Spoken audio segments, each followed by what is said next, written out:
प्रधानमंत्री नरेंद्र मोदी का यूएई की यात्रा के दौरान किया गया आधिकारिक स्वागत। राष्ट्रपति शेख मोहम्मद जायद अल नाहयान के साथ की प्रतिनिधि मंडल स्तर की बातचीत। गुरुग्राम में साइबर सुरक्षा पर आयोजित G20 सम्मेलन हुआ संपन्न। केंद्रीय मंत्री अश्विनी वैष्णव ने कहा, साइबर हमलों से बचने के लिए मजबूत नियम और डिजिटल प्रणाली का करना होगा निर्माण। उपराष्ट्रपति दुष्यंत चौटाला ने फरीदाबाद और पलवल में बाढ़ग्रस्त क्षेत्रों का किया दौरा। कहा, प्रदेश सरकार बाढ़ से हुए नुकसान की भरपाई के लिए लगातार प्रयासरत। और प्रदेश भर में धूमधाम से मनाई जा रही है सावन माह की शिवरात्रि। मुख्यमंत्री मनोहर लाल ने प्रदेशवासियों को दी शुभकामनाएं। नमस्कार, मैं भूपेंद्र सिंह मलिक। अब समाचार विस्तार से। प्रधानमंत्री नरेंद्र मोदी फ्रांस का सफल दौरा संपन्न कर संयुक्त अरब अमीरात के दौरे पर अबू धाबी पहुंच गए हैं। भारत यूएई दोस्ती को और मजबूत करने की दिशा में पीएम के इस दौरे को अहम माना जा रहा है। यूएई के एक दिन के दौरे पर पहुंचे पीएम मोदी का आधिकारिक स्वागत किया गया। इस दौरान राष्ट्रपति शेख मोहम्मद जायद अल नाहयान भी मौजूद रहे। पीएम मोदी की यह यात्रा दोनों देशों के बीच मजबूत रिश्तों को नया आयाम देने वाली है। प्रधानमंत्री नरेंद्र मोदी अबू धाबी के राष्ट्रपति के आवास कसर अल वतन में आधिकारिक कार्यक्रम में शामिल हुए। दोनों नेताओं के बीच प्रतिनिधि स्तर की वार्ता हुई, जहां दोनों पक्षों ने व्यापार, निवेश और सांस्कृतिक आदान प्रदान जैसे विभिन्न विषयों पर विचार विमर्श किया। संयुक्त अरब अमीरात के राष्ट्रपति और प्रधानमंत्री नरेंद्र मोदी की उपस्थिति में भारत और संयुक्त अरब अमीरात के बीच समझौता ज्ञापन का आदान प्रदान किया गया। प्रधानमंत्री नरेंद्र मोदी ने COP28 और group CEO of Abu Dhabi national oil company के अध्यक्ष डॉक्टर सुल्तान अल अहमद जावेद से मुलाकात की। इस बैठक का उद्देश्य ऊर्जा क्षेत्र में संबंध मजबूत करना और सहयोग के नए अवसरों की तलाश करना है। प्रधानमंत्री नरेंद्र मोदी संयुक्त अरब अमीरात की आधिकारिक यात्रा पर हैं। उनकी इस यात्रा से पहले कल दुबई में सबसे ऊंची इमारत बुर्ज खलीफा ने भारतीय राष्ट्रीय ध्वज के रंग प्रदर्शित किए। फ्रांस के राष्ट्रपति इमैनुअल मैक्रों ने पेरिस के लाउरे संग्रहालय में प्रधानमंत्री नरेंद्र मोदी के सम्मान में रात्रि भोज का आयोजन किया। फ्रांस के राष्ट्रपति और प्रथम महिला ब्रिगेट मैक्रों ने पीएम मोदी का स्वागत किया। इस अवसर पर नरेंद्र मोदी ने कहा कि पिछले 25 वर्षों में दुनिया को कई उतार चढ़ाव और चुनौतीपूर्ण स्थितियों का सामना करना पड़ा, लेकिन भारत और फ्रांस के बीच दोस्ती बनी रही। पीएम ने कहा कि हम न केवल दोनों पक्षों के कल्याण में बल्कि विश्व शांति और सुरक्षा में भी योगदान दे रहे हैं। उन्होंने कहा कि हमारी साझेदारी वैश्विक भलाई के लिए एक शक्ति है। इससे पहले फ्रांस के राष्ट्रपति इमैनुअल मैक्रों ने एलिसी पैलेस पहुंचने पर प्रधानमंत्री नरेंद्र मोदी का स्वागत किया। दोनों नेताओं के बीच प्रतिनिधि स्तर की वार्ता हुई और इस द्विपक्षीय मुलाकात में दोनों पक्षों के बीच रणनीतिक साझेदारी को और भी सुदृढ़ किया गया। प्रधानमंत्री ने फ्रांस के राष्ट्रीय दिवस पर बतौर विशिष्ट अतिथि के रूप शिरकत करने को गौरव का क्षण बताया। उन्होंने लोकतंत्र, समानता और बंधुत्व के साझा मूल्यों को भारत फ्रांस के प्रगाढ़ संबंधों की वजह बनाया। रणनीतिक साझेदारी के 25 वर्षों पर प्रधानमंत्री ने फ्रांस को एक स्वाभाविक साझेदार बताया। समान विचारधारा वाले देशों के साथ मिलकर हमें टेक्नोलॉजी सप्लाई चेन्स के लोकतंत्रीकरण के लिए लगातार काम करना चाहिए। क्लाइमेट चेंज और पर्यावरण सुरक्षा हमारी साझा और मुख्य प्राथमिकता रही है। हम चाहते हैं कि मिलकर केवल अपनी ही नहीं, तीसरे मित्र देशों की जरूरतों को भी पूरा करने के लिए हम काम करें। हमारी डिफेंस स्पेस एजेंसीज के बीच सहयोग बढ़ाने की संभावनाएं हैं। फ्रांस की कंपनियों द्वारा MRO facilities, spare parts, helicopter के लिए इंजन का प्रोडक्शन भी भारत में किए जाने पर हम आगे बढ़ रहे हैं। फ्रांस के राष्ट्रपति ने बैसिटल डे पर भारतीय मार्चिंग दस्ते की शिरकत को सराहा। उन्होंने भारत के साथ साझेदारी को आगे बढ़ाने पर जोर दिया। साथ ही उन्होंने भारत प्रशांत क्षेत्र में शांति, सुरक्षा, स्थिरता और अंतर्राष्ट्रीय कानून की पालना पर जोर दिया और दोनों देशों के बीच एक रोड मैप पर काम करने की बात कही।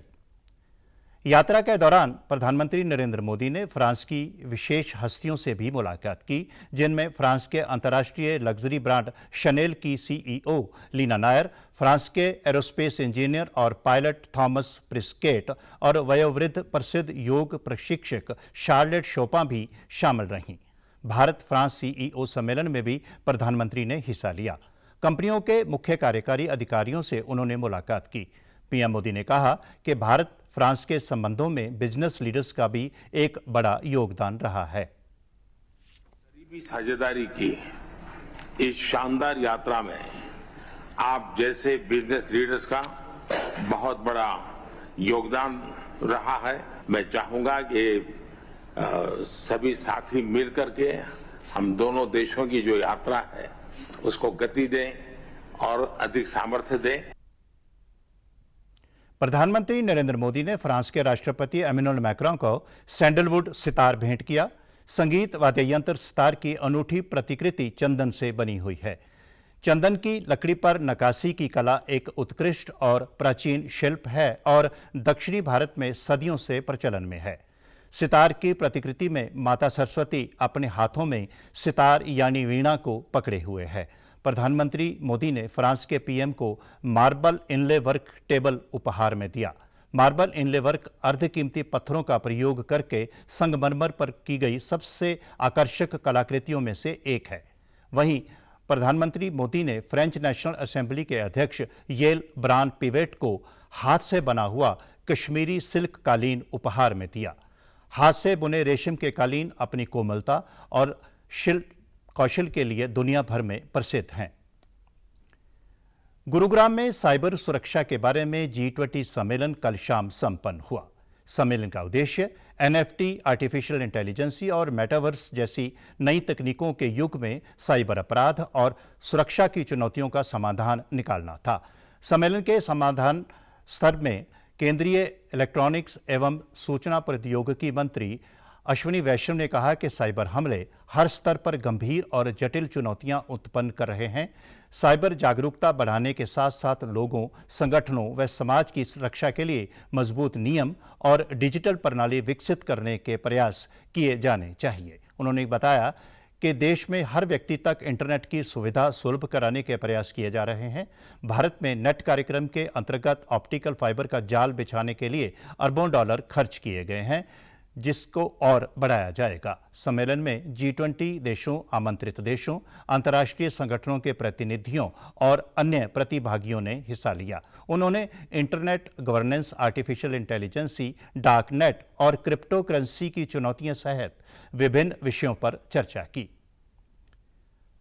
उप मुख्यमंत्री दुष्यंत चौटाला ने आज फरीदाबाद और पलवल जिलों के बाढ़ग्रस्त क्षेत्रों का दौरा किया। उन्होंने फरीदाबाद के मंझावली, मोठूका, मोहना और छायसा समेत कई गांवों का निरीक्षण कर ग्रामीणों से बातचीत की। दुष्यंत चौटाला ने कहा कि जिला प्रशासन और एनडीआरएफ व पुलिस ने फरीदाबाद के करीब 2 दर्जन इलाकों से पानी में फंसे लोगों को निकालकर सुरक्षित स्थान पर पहुंचाया है और उनके खाने और रहने की भी व्यवस्था की है। यमुना के साथ लगते प्रदेश के 7 जिलों में ज्यादा पानी से नुकसान हुआ है। लगभग 2.5 लाख हेक्टेयर जमीन बाढ़ की चपेट में आई है। उप मुख्यमंत्री ने कहा कि बाढ़ से हुए जानमाल के नुकसान की भरपाई के लिए सरकार हर समय तैयार है। मुआवजे के लिए सरकार ने काफ़ी पहले से ही दिशा निर्देश जारी कर दिए थे। दिल्ली के मुख्यमंत्री अरविंद केजरीवाल द्वारा राजनीति करने के सवाल पर उप मुख्यमंत्री ने कहा कि पानी की धारा को कोई नहीं बदल सकता और इस आपदा में हम एक दूसरे के सहयोग से ही लोगों को सुरक्षित कर पाएंगे। रिसेंट चल रहा है, कल शाम तक पानी कम हो जाएगा। जहाँ पशुओं की बात है, गौशाला का मेरे को बताया है 300-350 पशु वहाँ पर, चारे की वहाँ पर जो प्रबंध है वो जिस तरीके से भाव है ये तो शाम तक और बढ़ेगा। लोगों को सुरक्षित निकाले, ये हमारा पहला काम है। इसमें जितने हमारे कम्युनिटी सेंटर्स थे, स्कूल्स थे, उनको आज कैंप्स बना दिया है और कैंप्स में भी लगातार खाने और पूरा उसका मुआवजा दिया जाएगा, क्योंकि नेचुरल कैलेमिटी है तो किसी के हाथ में तो नहीं है, मगर सोशली हम सबको मिलकर हमारे बंधन के अंदर एक दूसरे की मदद करेंगे। सावन माह की शिवरात्रि का त्यौहार आज प्रदेश भर में बड़ी धूमधाम के साथ मनाया जा रहा है। मुख्यमंत्री मनोहर लाल ने प्रदेशवासियों को शिवरात्रि की शुभकामनाएं देते हुए अपने ट्वीट संदेश में कहा कि भोलेनाथ आप सभी के जीवन में सुख, शांति, समृद्धि और प्रगति दे। इस समस्त संसार पर उमापति की कृपा बनी रहे, मैं उनसे यही प्रार्थना करता हूँ। छोटी काशी के नाम से प्रसिद्ध भिवानी में श्रद्धालुओं ने देश व प्रदेश की सुख और समृद्धि के लिए मंदिरों में जलाभिषेक करते हुए प्रार्थना की। सुबह से ही मंदिरों में शिव भक्तों की भारी भीड़ ने पूजा अर्चना की। हरिद्वार से कांवड़ लेकर पहुंचे श्रद्धालुओं ने शहर के विभिन्न शिव मंदिरों पर कांवड़ चढ़ाई। प्रसिद्ध प्राचीन जहरगिरी आश्रम के महंत ने कहा कि ये पर्व शांति और सद्भावना का प्रतीक है। भोलेनाथ, भूत विधान, आशुतोष, अनेकों अनेक नाम है जो भांग, धतूरा, बिलपत्र और छोटी सी गंगा जलोटे से सहज साधना से सफल हो जाती है, जिनकी साधनाएं जब प्रसन्न हो जाते हैं। ऐसे भगवान शिव शंकर का आज सावन मास में आप सब अभिषेक कर रहे हैं। मानव जीवन में सफल करने के लिए शिव स्वेति स्वेति स्वेति वा भव भवति भवति भवति वा, यानी कि शिव में ही सब कुछ है और जो भव सागर को पार करने वाला शिव स्वरूप पंचाक्षरी मंत्र है। श्रद्धालुओं ने कहा कि भगवान शिव की आराधना से हर प्रकार का संकट दूर होता है। उन्होंने भोलेनाथ से देश और दुनिया में शांति, सुख और समृद्धि की कामना की है। शिवरात्रि, सावन की शिवरात्रि बहुत ही पवित्र माना गया है। इस दिन लोग दूर दूर से कावड़े लेके आते हैं और कई कई मंदिरों में कावड़ चढ़ती है और यहाँ पे कई प्राचीन शिव मंदिर है। इधर लोग इतनी अपनी आस्था लेके आते हैं, यहाँ पे सबकी मनोकामना पूरी होती है। और अब की बार 2 सावन हैं जो हिंदू धर्म की मान्यता में बड़े ही महत्व रखते हैं। आज शिवरात्रि का महत्वपूर्ण त्योहार है। सभी शिव भक्तों को मेरे शिव नमन। हर हर शंभू। सावन की शिवरात्रि के अवसर पर हिसार के देवी भवन व शिवालय मंदिरों में भी रौनक देखने को मिली। देवी भवन मंदिर के पुजारी ने कहा कि आज 19 साल बाद ऐसा मुहूर्त आया है जब कांवड़ चढ़ाने का वक्त शाम का है। श्रावण मास में सावन शिवरात्रि व्रत का विशेष महत्व है। उन्होंने कहा कि धार्मिक मान्यताओं के अनुसार सावन शिवरात्रि व्रत के दिन भगवान शिव और माता पार्वती की उपासना करने से परिवार में सुख और समृद्धि बनी रहती है।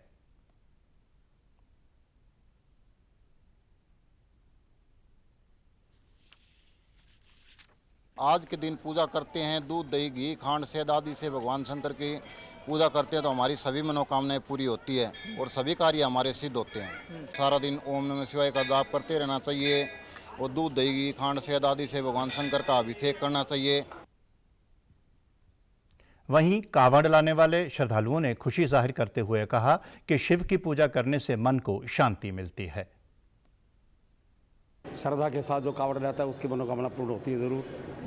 साल में 2 बार आती है शिवरात्रि, वैसे तो हर मास में होती है, लेकिन जो ज़्यादा मेला सावन में विश्वास से बढ़ता है कि ठंड नहीं होती और लोगों की श्रद्धा बहुत, गंगा जल लाके वहाँ से भगवान शंकर को चढ़ाना है। भगवान शंकर मनोकामना पूर्ण करते हैं बशर्त जिसकी श्रद्धा होगी। और ये स्थान ऐसा है जो आदमी सच्चे मन से 40 दिन लगातार आके जल चढ़ाता है, सख्त गंदी से गंदी बीमारी भी कट जाती है, ऐसी कृपा कर देते हैं। 10 तारीख की रात को गए थे 12 बजे और 13 तारीख को 12 बजे दोपहर को हमने कावड़ उठाई थी और अब 15 तारीख को हमने इधर जल अभिषेक कर दिया। भोले की मर्जी से अपना टाइम के अनुसार नहीं चलते, भोले की मर्जी समय दे के चलते हैं जी। कैथल में भी सावन की शिवरात्रि के अवसर पर बड़ी संख्या में श्रद्धालुओं ने मंदिरों में शिवलिंग पर जलाभिषेक कर पूजा अर्चना की। सावन माह की शिवरात्रि का हिंदू धार्मिक ग्रंथों में विशेष महत्व बताया गया है। कैथल के प्राचीन अंबिकेश्वर शिव मंदिर के संत ने कहा कि आज के दिन भगवान शिव की पूजा करने और शिवलिंग पर गंगा अर्पित करना शुभ माना गया है और भोले बाबा सभी श्रद्धालुओं की मनोकामनाएं पूरी करते हैं। वहीं श्रद्धालुओं ने कहा कि सावन माह में भगवान शिव की आराधना करने से भक्तों के सारे कष्ट दूर हो जाते हैं। शिव और पार्वती जी का मिलन हुआ है, उनकी वजह से ये शिव जो मनाई जाती है शिवरात्रि। तो शिवरात्रि को जो भी जल चढ़ाते हैं भोले बाबा पे श्रद्धा से, उनकी मनोकामनाएं पूर्ण होती हैं। बड़े दूर दूर से लोग आते हैं, हरिद्वार से लेके जल आते हैं लोग और बड़ी श्रद्धा पूर्वक जल चढ़ाते हैं। भोले बाबा की आशीर्वाद प्राप्त करके अपने घर जाते हैं। ये 17वीं कावड़ मैंने भोलेनाथ पे चढ़ाई है और साइकिल पे, अब 17वीं कावड़ में साइकिल पे लेकर आया हूँ। हरिद्वार से नीलकंठ मंदिर की ओर चढ़ाई है, जो कि चिन्नाना गेट पे नीलकंठ मंदिर का निर्माण चालू हो रहा है। और बहुत जैसे ही नीलकंठ मंदिर हरिद्वार के मंदिर बना हुआ है, इसी तरह ही कैथल में बना है। श्रद्धालुओं से प्रार्थना है कि नीलकंठ मंदिर की ओर ध्यान दे। भोले बाबा ने हर एक बंदे की मनोकामना पूर्ण कर, ताकि जैसी हमारी मनोकामना पूरी करी वैसे ही सबकी मनोकामना पूरी करते चले। मेरी हर एक मनोकामना पूरी की है भोले बाबा ने। मेरे बेटे की खुशी के चक्कर के उपलक्ष्य में हमने आज ये पहली बार कावड़ लेके आए हैं। मेरा बेटा 5 साल का होने के। मुख्यमंत्री मनोहर लाल ने कल नई दिल्ली में केंद्रीय शहरी विकास एवं आवास मंत्री हरदीप सिंह पुरी से मुलाकात की। मुलाकात के उपरांत एक प्रेस वार्ता में मुख्यमंत्री ने कहा कि उन्होंने केंद्रीय मंत्री से गुरुग्राम के मेट्रो प्रोजेक्ट के कार्य को जल्द से जल्द शुरू करने का आग्रह किया है। RRTS प्रोजेक्ट के तहत सराय काले खां से पानीपत और शहजादपुर की दोनों लाइनों पर कार्य शुरू करने के संबंध में भी चर्चा की गई है। उन्होंने बताया कि इन परियोजनाओं को लेकर दिल्ली सरकार द्वारा अड़चनें डाली जा रही हैं। इस पर सुप्रीम कोर्ट ने भी दिल्ली सरकार को फटकार लगाई है। RRTS की जो 2 लाइन्स हैं, एक सराय काले खां से और शाहजहाँपुर वाली लाइन और दूसरी सराय काले खां से पानीपत की लाइन, इन दोनों लाइंस पर भी काम शुरू होना है। उसकी भी चर्चा हमने की है और उसमें खास करके दिल्ली सरकार की ओर से काफ़ी जो अड़चनें डाली जा रही हैं, अब उसको कैसे परस्यू किया जाए। और दिल्ली सरकार को वैसे तो सुप्रीम कोर्ट ने भी फटकार लगाई है, अभी 24 तारीख को शायद डेट लगी हुई है, उस पर सुप्रीम कोर्ट उनको क्या डायरेक्शन देंगे। फिर भी हमने एक सुझाव दिया है कि जो सराय काले खां से शाहजहाँपुर वाली लाइन है, अगर दिल्ली नहीं भी माने तो हम एरोसिटी से उस लाइन को चालू करें, ताकि उसमें हरियाणा का जितना पोर्शन है उस पर काम चालू हो सके। दिल्ली में आने वाले यमुना के पानी पर मुख्यमंत्री ने कहा कि ये प्राकृतिक आपदा है, इसमें राजनीति नहीं करनी चाहिए। बरसात भी अप्रत्याशित हुई है और इस बरसात के पूर्वानुमान भी इतने नहीं थे। उन्होंने कहा कि भारी वर्षा होने से तथा पहाड़ी राज्यों से बरसाती पानी तेज गति से आने के कारण नदियों में जलस्तर बढ़ा है। प्राकृतिक आपदा है, इसमें राजनीति नहीं करनी चाहिए, ऐसा मेरा कहना है। जहाँ तक पानी छोड़ने की बात है, ये हमने केजरीवाल जी को बताया भी है कि ये पानी वहाँ बैराज है, वो कोई डैम नहीं है। डैम पर पानी को रोका जाता है, बैराज पर पानी रोका नहीं जाता है। बैराज पर तो एक सीमा में उसको थोड़ी मात्रा में रेगुलेट कर सकते हैं। बैराज की कैपेसिटी 1 लाख क्यूसेक है, 1 लाख क्यूसेक से ऊपर जो आएगा नेचुरली वो जाएगा, उसको रोकना कठिन है। और उस पानी के वहाँ से फ्लो करने के बाद सबसे पहले तो पीड़ित हरियाणा स्वयं ही है कि हमारे अपने ज़िले, चाहे उसमें यमुनानगर जिला हो, करनाल जिला हो, पानीपत है अथवा सोनीपत है, उसके बाद जाके दिल्ली की बारी आती है। तो हम स्वयं भी प्रभावित हैं, उनको इस प्रकार का विषय नहीं रखना चाहिए कि। इसके अलावा मुख्यमंत्री ने केंद्रीय कृषि मंत्री नरेंद्र सिंह तोमर से भी मुलाकात की। उन्होंने केंद्रीय मंत्री के साथ अनेक किसान हितैषी योजनाओं के मुद्दों पर विस्तार से चर्चा की। सीएम ने कहा कि छोटी छोटी कठिनाइयों को दूर कर कैसे किसान लाभान्वित हो सकें, इस विषय पर चर्चा हुई है।